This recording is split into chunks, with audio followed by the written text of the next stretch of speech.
Bueno, en primer lugar agradecerles. Quisiera, antes de pensar en Paraná, hacer una reflexión global. Sí, Lamentablemente este 5 de junio, una vez más, nos obliga a reflexionar. Hay poco para celebrar y mucho para reflexionar críticamente. Debemos asumir en este contexto, creo que esta cuarentena nos demuestra la fragilidad que tenemos como humanidad, como sociedad global, como civilización. Y como decía, hace más de ya casi 50 años, desde 1972, Naciones Unidas instituyó el Día Mundial del Ambiente justamente para que sea un día donde no solamente se reflexione, sino se haga también una especie de balance de las políticas públicas, de los programas ambientales. Y la verdad es que los indicadores de la ecología global, los indicadores globales están muy malos. El mundo está realmente en un nivel de deterioro, sobre todo el año pasado, ustedes no sé si se acordarán, la Convención Marco de Diversidad Biológica a nivel global presentó sus informes de IPES y la pérdida de la diversidad biológica, la pérdida de la fauna, la flora, la pérdida de los servicios que nos brinda la naturaleza, ¿no? Los bienes naturales que son fundamentales para la vida están muy castigados.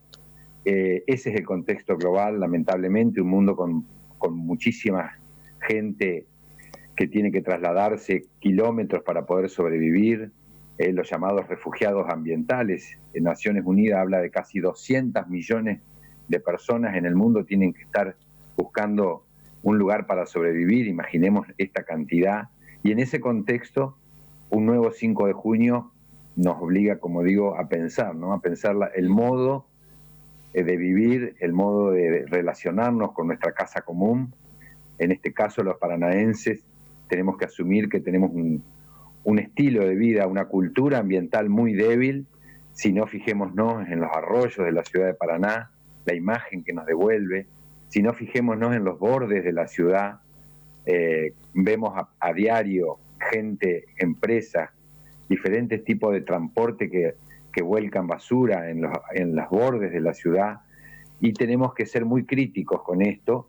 Eh, Creo que es fundamental que los gobiernos consoliden y pongan en marcha políticas públicas realmente de mediano y largo plazo, con sistemas de promoción, fundamentalmente de educación ambiental, pero también con castigo frente a los que son hoy ya. Contaminar un curso de agua debería ser prácticamente, es un delito. sí. También la Pachamama tiene derecho a estar sana y a estar limpia. Así que bueno, en cuanto a Paraná, hay mucho por hacer. Hay muchas organizaciones que hace años vienen trabajando. Hoy es un día que hay sí un motivo para celebrar. El Consejo General de Educación pone en marcha oficialmente la Tecnicatura de Agroecología en el Instituto Superior de Educación Superior en Cerrito. Esto es realmente un mojón, un hito. Quería destacarlo y de este modo destacar aquellas organizaciones como el Foro Ecologista y tantas en la provincia que luchan por la defensa de la vida, por un sistema de producción de alimentos más sanos. Y nos parece eso también un indicador de que hay una transición. Paraná es una ciudad singular, ¿no? Que tiene dos caras de su ciudad, de su territorio urbano con agua, o sea, todo el frente norte por donde pasa el río Paraná y todo el frente desde ahí hacia el sur, en el lado oeste. Y, y bueno, hace muy pocas semanas empezamos a ver un río flaco, un río con muy poca agua. También creemos que esto es un emergente, más allá de los ciclos de las lluvias y demás, un emergente de un planeta que está en crisis, que tiene que ver con un modelo de producción y de consumo que son realmente insustentables, que están cambiando los patrones y el comportamiento del clima. Por lo tanto, un 5 de junio bastante complicado, ¿no? Sí, Eh, Horacio, eh, ¿Pensás que esta situación crítica que estamos atravesando y sobre todo en este periodo de cuarentena, de aislamiento, de alguna manera nos va a invitar a reflexionar y a cambiar de paradigma pensando en una posibilidad de políticas públicas, sobre todo un tanto más sustentables e integrales de acá a un futuro próximo? Bueno, yo siempre he sido muy proactivo y trato de justamente, nosotros decimos desde una perspectiva política que nosotros como organización y quienes militamos en los movimientos sociales hace tantos años, tenemos el deber de incubar la esperanza, de promover una utopía que pueda ser realizable. Por lo tanto, siempre voy a poner la expectativa en la transición hacia esos escenarios de mayor sustentabilidad, de mayor inclusión. A veces, te digo la verdad, dudo de que esta cuarentena, que por un lado ha exigido actitudes de responsabilidad y de solidaridad en cuanto a quedarnos en casa, y han pasado cosas, creo que es difícil. El problema es que hay un sistema, que es este capitalismo global, que tiene un motor de 24 horas, ¿no? Lo que decimos por ahí, una matrix, ¿no? Un sistema que reproduce y coloniza. Yo creo que si no es un efecto natural, debemos seguir trabajando fundamentalmente desde la educación ambiental para promover una visión crítica de este mundo, y es seguro que los medios también tienen un rol fundamental. No quiero ser ingenuo en esto, creo que hay mucha gente que en realidad, y sobre todo el sector económico, está buscando volver a la normalidad. Yo creo que esa normalidad no deberíamos pretenderla, deberíamos, justo como vos decís, abrir la cabeza y abrir nuestro corazón para pensar en un mundo más inclusivo, ¿no? En un mundo donde nuestros hábitos tengan que ver con una conciencia, con una responsabilidad como consumidores que somos, y fundamentalmente como sujetos políticos, ¿no? Que tenemos que elegir de qué manera vivir, cómo consumir, y fundamentalmente asumir, quienes somos adultos, nuestra responsabilidad intergeneracional, ¿no? A veces nos preocupa el mundo que le estamos dejando a nuestros hijos, y en realidad nosotros planteamos qué hijos le estamos dejando a este planeta, ¿no? Eso nos preocupa mucho, porque esta civilización ha puesto el foco en el consumo, nos ha seducido con el consumo para resolver nuestros problemas existenciales y la felicidad, y nos damos cuenta que realmente cuando miramos alrededor con los indicadores de pobreza, de exclusión y el estado del ambiente, de los bienes naturales, hay mucho por reflexionar y fundamentalmente cambiar, ¿no? Patrones de vida, y poder arrimarnos, como dicen hoy los pueblos originarios, pensar en el buen vivir, en un vivir bien, no en una lógica de vivir mejor que tiene que ver con lo material y lo que tengo y no lo que siento. Y creo que es un tiempo también de hacer una reflexión interna, ¿no? Que tenga que ver también con lo espiritual. Horacio, hablábamos recién de los ríos, de los arroyos también de la ciudad de Paraná. Una de las cuestiones también que por ahí está dentro del déficit que tiene la capital de la provincia es específicamente lo que ocurre con la situación del volcadero. ¿Cuál es el panorama del volcadero municipal hoy?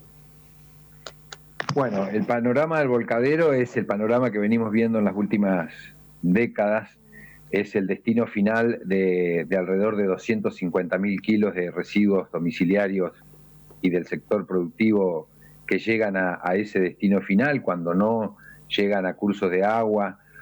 Y en ese contexto, hoy lo que podemos destacar en cuanto a procesos relacionados a esta agenda, que es sin duda una de la agenda más compleja, más grande de escala y de impacto social y ambiental, debemos destacar la emergencia del sector de recuperadores de residuos, que es un sector que históricamente ha estado invisibilizado, pero que en los últimos años hemos aprendido a reconocer que este sector es parte de la solución, que es un sector clave de trabajadores que son los responsables y que aseguran la provisión de las materias primas de las empresas que reciclan, de la industria, tanto del cartón corrugado, del mismo plástico, del vidrio. Y en ese marco es que hoy Paraná tiene 3 organizaciones del sector, 2 cooperativas: la cooperativa que opera la planta de tratamiento y recupero municipal, que es la cooperativa Nueva Vida, liderada por Susana Zárate; la cooperativa Un Sueño Cartonero del barrio San Martín, a metros de la planta, por calle Ameguino, liderada por Noemí Lianes, y también el grupo de recuperadores de recicladores del Paraná, que son un grupo nuevo de jóvenes liderados por gente del movimiento de trabajadores excluidos, del MTE, y vemos con mucha expectativa cómo la actual gestión que acaba de entrar, lamentablemente el proceso fue un poco limitado por esta cuarentena, pero hace 2 días participamos justamente de una reunión con la gente de la Subsecretaría de Ambiente y Acción Climática, que está diseñando para poner en marcha programas, zonas en la ciudad de Paraná que sean gestionadas particularmente como por los recuperadores para justamente elevar la tasa de materiales que se recuperan. Hoy es fundamental, el mundo está en crisis en términos de recursos y bienes naturales, por lo tanto la reducción de la generación es la clave, pero también el trabajo de los recuperadores creo que es muy importante. Hoy se habla mucho de economía circular, o sea, de que eso que nosotros consideramos en nuestras casas que es basura, que no tiene valor, como puede ser un pedazo de cartón, una hoja, una revista, una botella de plástico, son recursos, no son solamente residuos, tienen un valor económico, energético, posible de recuperar.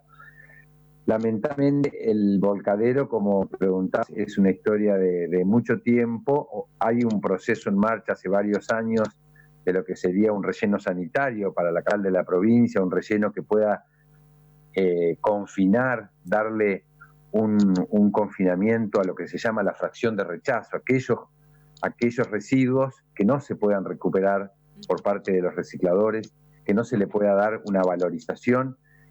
Paraná necesita una solución para el destino final de los residuos. Sí. Eso es un programa que impulsa el gobierno nacional con el gobierno provincial, con fondos del Banco Interamericano de Desarrollo.